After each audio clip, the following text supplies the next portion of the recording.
guys, it's Gamer Aimer here. So here we are back with another update in my series where I'm also trying to go for a full Nintendo GameCube set. So I started out with just under 200 games for the set, and I'm still working my way to that 550 plus games that I need for the full North American GameCube set. So this week I went into a really cool toy store and I found some great deals on video games. So you definitely want to check out those toy stores, because if they aren't specializing just in video games, they might be able to work out some great deals, because most of the time people go into those places looking for different toys and different items that they have. So this place was super great to me, and they had so many cool games, and they just kept pulling out the GameCube games as I was sorting through some of the ones that they had behind the counter. So first up, this game right here has been on my list. I wanted to give it a try. We have Teenage Mutant Ninja Turtles Mutant Nightmare 3. So this one is the third installment. So you have like 3 different episodes that you go through, and you get to, unlock some things at the very end. But you have these cartoon cutscenes, like these 3D animations.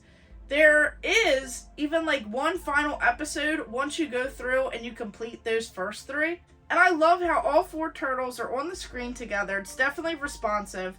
Now, I also love how they improved upon the second game. And you have weak and strong attacks, but you get options of full combos.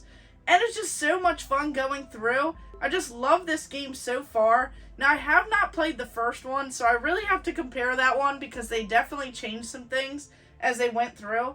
But there are some different vehicle segments, so different types of segments in this game, just to throw in a little bit more than just your, regular like beat 'em up style. And like I was saying, you get to unlock the Teenage Mutant Ninja Turtles Turtles in Time game. But that one is not the same. It's definitely way more fun on the Super Nintendo, especially with the music that they had in the regular, game. Even the arcade game, just so much more fun. So that was definitely a disappointment there.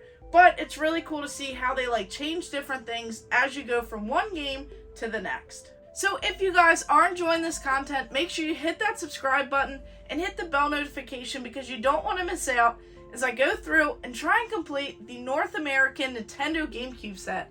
And I can't wait to see which games I find along the way. Now, another game that is a lot of fun, I love the Prince of Persia series. So this one is Prince of Persia: The Sands of Time. So pretty much you have to try and undo a particular curse. Now this is your action adventure where you have to fight all of these enemies, and essentially you collect sand by killing the enemies. And those are like your little meters that kind of show on the top. So as you collect the sand, you can, reverse time, slow down time. You can have several different moves, especially the ultimate move when you collect and fill all of those little blocks up. So it's really cool, because this kind of helps you navigate, and it's very strategic as you're playing through the game. The puzzles can be challenging in this game, and I even heard that there are tons of glitches in this game, so I'm really excited to see kind of how bad the glitches are and see if it kind of makes the gameplay a little bit frustrating. But they also do this interesting thing where it's this in-game cinematic that's triggered once you go through and destroy all of the enemies in one particular area. And pretty much as you're going through, water is your health. So this one is a very interesting game, and I'm excited to see the others on this system, because I don't think that I've played those Prince of Persia games yet. And then on to some SpongeBob SquarePants. This is the SpongeBob SquarePants movie game on the Nintendo GameCube. So this one is based on the movie, and it is the sequel 1 year later from Battle for Bikini Bottom. So that one was such a fun game, a crazy collectathon as you went through, super nostalgic for all of this. Now this does have tons of cutscenes, and pretty much you have to return the crown as you're going through. The platforming is very easy in this game. It's very easy to control. You have that linear style gameplay, so you don't really get to stray too far as you're going around. But I thought it was pretty fun going through these different levels, and I just love how nostalgic this is. I love the characters, and I love how you have this final boss, which is pretty fun. and you have like different time trials, and I thought some of like the sliding and the different driving levels were pretty fun in this game. So overall, I would say that this one is a lot of fun. Now, it could have been a little bit better, but of course, if you love SpongeBob SquarePants, you're going to love this game. And then on to The Sims Busting Out. So I loved The Sims back in the day. I mostly played on the computer, and then when they had it on all of the video game systems, I had to go through and play each one. Now, they were extremely different, because as I liked, building houses and like mapping out different areas, trying to build an ultimate game room, which I've done in real life. So going through those games, I thought it was interesting when they came to the systems because they were so different than the computer games.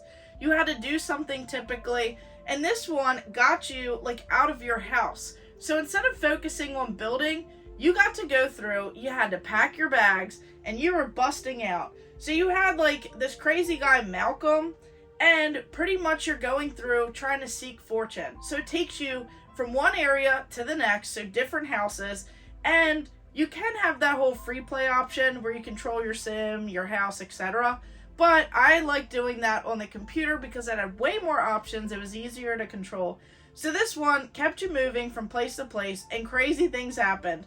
So like there were like seances and different places in here. You had Pixel Acres, Club Rub, you had Octagon, Casa Caliente, Tinsel Bluff, Studio 8, Shiny Things Lab, Dudley's Trailer, and so many more. You got to like go through the different wildlife, through like different wacky new careers, creating the sim, and just, packing your bags. So this one was one that I really had a blast playing back in the day, but I just don't know that I could go back and play some of these older ones, as they have advanced so far as of now. But it's just so hard to go back and play through some of these Sims games, especially when I already played them, and they've advanced so much as time has went on. And then on to these last two games. So here we have two sports games. This is MVP Baseball 2005. This one even had a few fictional characters due to like licensing, so I thought that was pretty interesting. And then you have the last NBA Live on the GameCube. So these two are great because they are very clean, they were very cheap. He even made an amazing deal at the store and just gave me a little bit off as I purchased some of these games. So it's really cool, really helpful, and I just had a blast going through there, seeing all the crazy things that they had in the toy store, as one side is like all of your nostalgic toys and things that I absolutely love, like Teenage Mutant Ninja Turtles, video games, Star Wars, Transformers, G.I. Joe, and the list goes on. And then the other side are like trains and like metal, toys from back in the day. It was just really cool to see and like a blast from the past. So let me know out of these games which one you really enjoyed and which games I should be out there looking for as I try and complete my Nintendo GameCube set. And of course, thank you guys for watching. Make sure you like and subscribe. Go ahead and check out all of my other videos and stay tuned for more.